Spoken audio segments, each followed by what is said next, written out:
Murphy Brown, investigative journalist, news anchor, single mother, was a conservative's worst nightmare, leaving a trail of broken taboos in her wake. But what gave her an edge were her inner demons.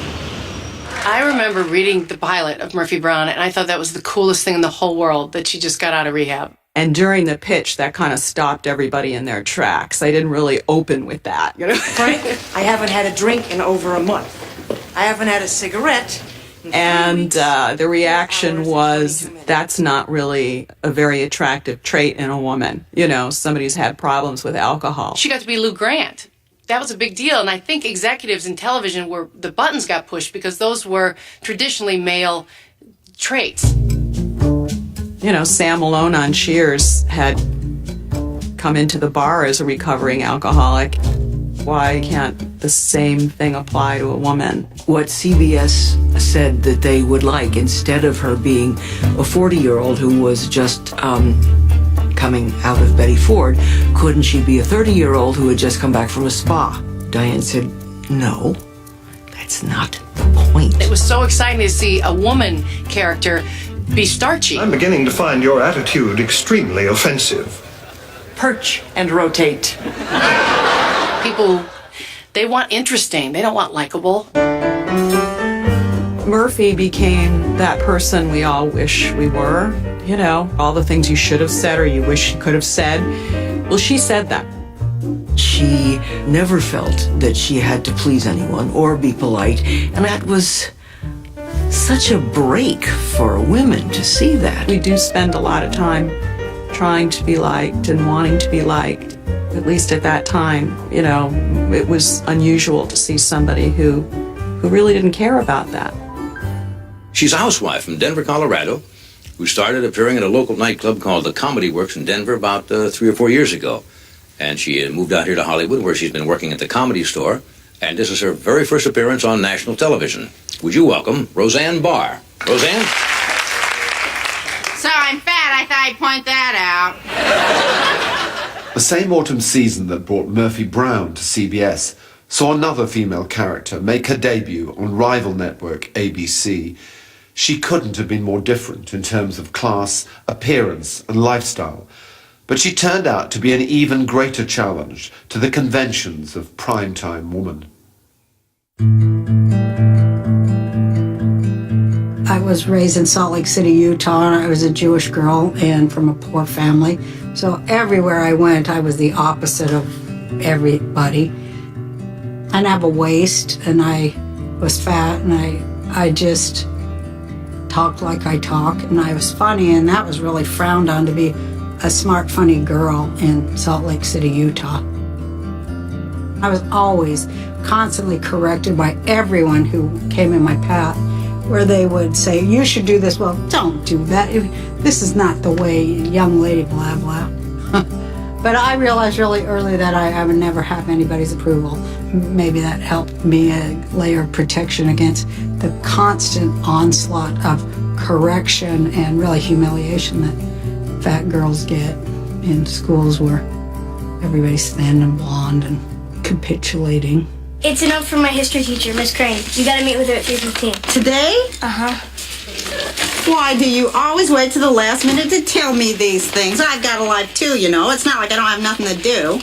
I'm sorry. What do you want me to do? Throw myself off a bridge? Yeah, and take your brother and sister with you.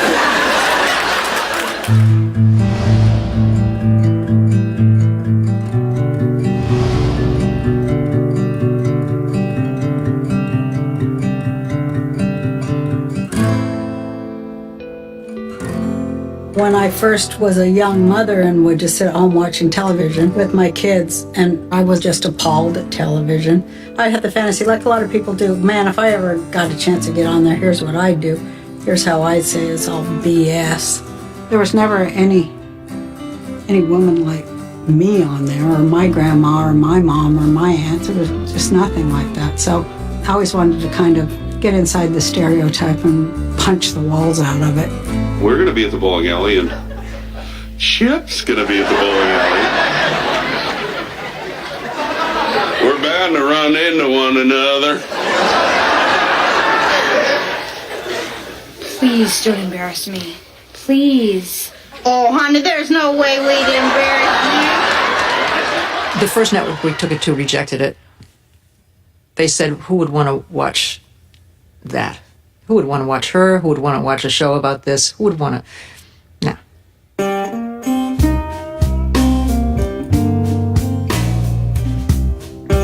It was the first realistic representation of a mother I had ever seen on television. It was a woman who couldn't necessarily hold on to a job, and physically, Roseanne was relatable. She was just this sort of big, shrill Midwestern housewife. Everybody knows that women run the family. That was never on TV. That's the thing that I liked. The story of a real mother on television, I thought it was just so important.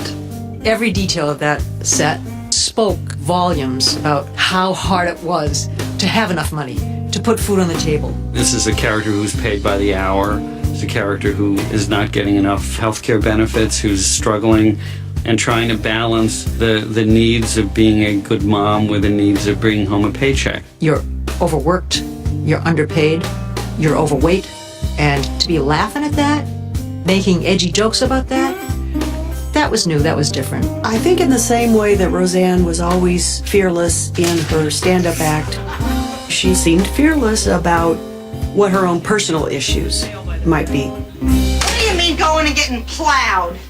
What is your problem? You poo-poo everything in my life. Yeah, and you go right for your addictive behavior. Because you cannot handle conflict. And my character said back to Roseanne, Well, have another shot of pancake, Roseanne. you've got to have a pair to be able to allow, another character to say that to your character, knowing full well that you are your character. I don't know who else was getting down and dirty like that.